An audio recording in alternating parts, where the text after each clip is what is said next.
I have not had, other than Scott, very many conversations with people about their thoughts about me being autistic, because frankly, it doesn't matter, number one. Number two, I don't know if I have the energy. And going through the diagnostic process, one of the things that I was most worried about was how people would react, right? You're going to have a couple of different reactions, and one of them that's probably going to be pretty common is "there's no way," which is actually what my mom's reaction was. And the other reaction is going to be, "well, I always knew there was something off about you," which is what my dad's reaction was. And so, like, he said it more lovingly, let's also be clear about that. But both of those feel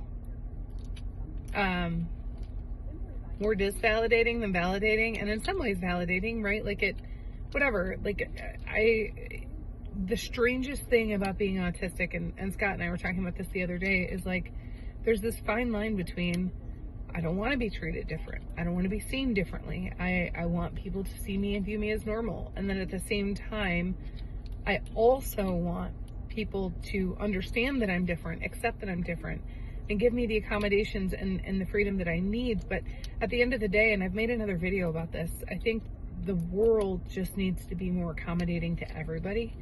It shouldn't matter that I'm autistic, and it shouldn't matter that it took me until I was 40 years old to get diagnosed.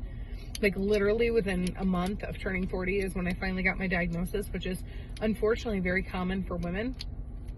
But in a world where you don't want to force a diagnosis where one isn't needed, and you don't want to,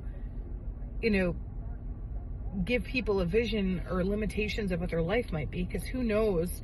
Like, I tend to feed into things, and the only reason I'm still struggling with it now, if I'm being honest, but like, the only reason I haven't just kind of gone, oh, cool, I'm autistic, so I'm very limited, is because I've already proven that I'm not, right? And so, in a world where you don't necessarily want to do that to people, or give people that reason to feel like they can't do things, or, whatever the case may be, and or, like I said, force a diagnosis where, one, it may not be necessary, or two, just whatever the case may be, we are surrounded by a lot of neurodivergent people.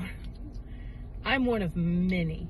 And I think that the current statistic is like 1% actually diagnosed, and they imagine that number doubles. But frankly, I think it's a lot more than that, just based on the number of people I know. Now, granted, we tend to find our people, but this is going to be a to be continued one more time.